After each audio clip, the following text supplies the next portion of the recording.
Online, you will eventually encounter a compelling promise: Wall Street-grade financial data and closely guarded institutional secrets available to anyone for exactly $0. We're talking about 10 specific high-leverage tools. They range from access to $24,000 Bloomberg terminals to the CIA's internal economic factbooks, all the way to open-source aerospace patents directly from NASA. But possessing an elite tool does not automatically grant you the leverage or the skill to extract value from it. This comparison table reveals the actual trade-off.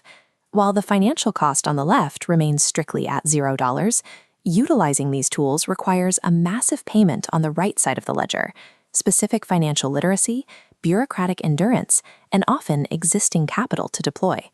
What is advertised as a quick wealth hack actually demands hundreds of hours of sweat equity. Processing raw institutional data requires a severe cognitive load before a single dollar of return is ever realized. Because of that friction, we need to evaluate these resources not as a single checklist, but through 3 distinct user playbooks based on your specific immediate goals. The objective is not to master all 10 tools.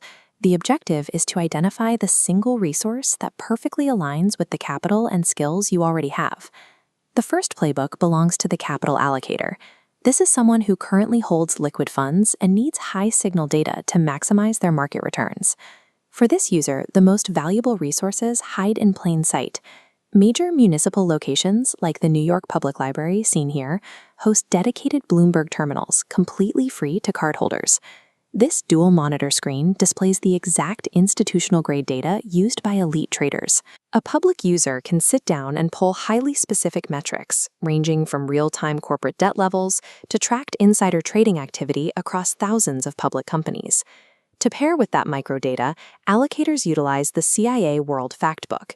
This public database serves as a trusted baseline for evaluating the government's stability, infrastructure, and military status of 266 foreign markets. However, querying these databases effectively requires navigating a massive learning curve. The interfaces are notoriously complex, built strictly for financial professionals. Furthermore, this macro-level data serves no practical purpose unless you have the cash reserves ready to instantly deploy into the equities or foreign markets you just spent hours analyzing. For allocators willing to put in localized, high-effort research, the focus shifts to municipal and federal records. The SEC's EDGAR database provides open access to comment letters, the back-and-forth arguments between regulators and corporate management. To extract value here, an investor must sit and read hundreds of pages of obscure municipal zoning board minutes or dense corporate accounting footnotes. The effort pays off by revealing hidden corporate risks long before retail investors notice them, or by pinpointing upcoming commercial transit lines years before the local news covers the story.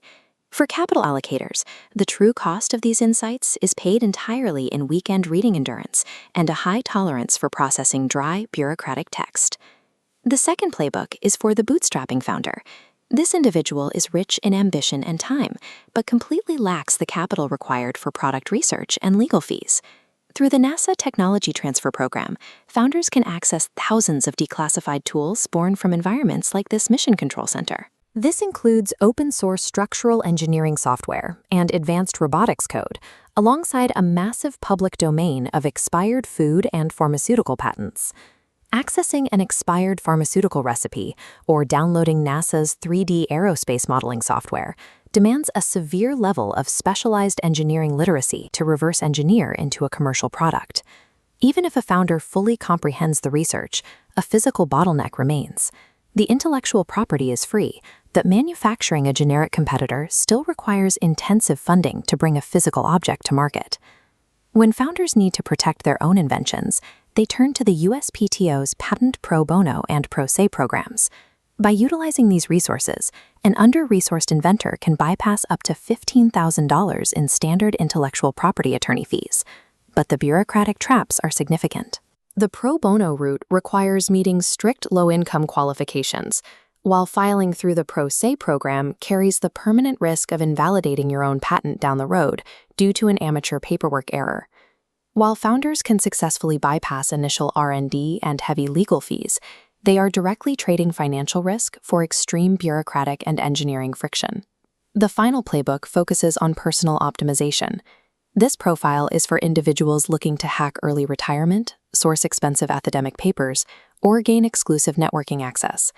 For retirement savers, the primary tool is IRS Rule 72T, which utilizes substantially equal periodic payments to allow penalty-free withdrawals before the age of 59.5.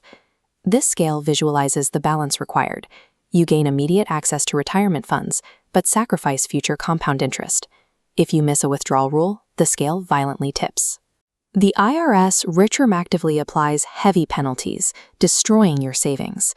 Beyond taxes, optimizers use interlibrary loans to order $40 academic papers for free and sign up with specialized agencies to fill empty seats in elite, high-profile rooms like this Academy Awards audience. Operating inside massive productions like this Grammy stage demands a total loss of autonomy.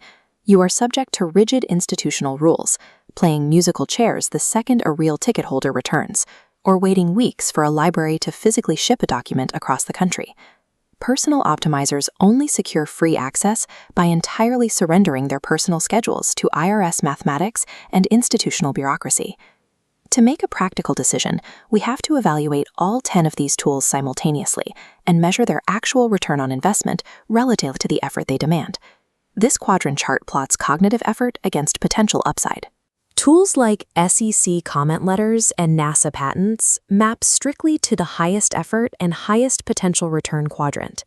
Follow this decision tree based on your primary constraint. Lacking capital? Follow the path to the USPTO Pro Bono program and NASA technology transfer databases.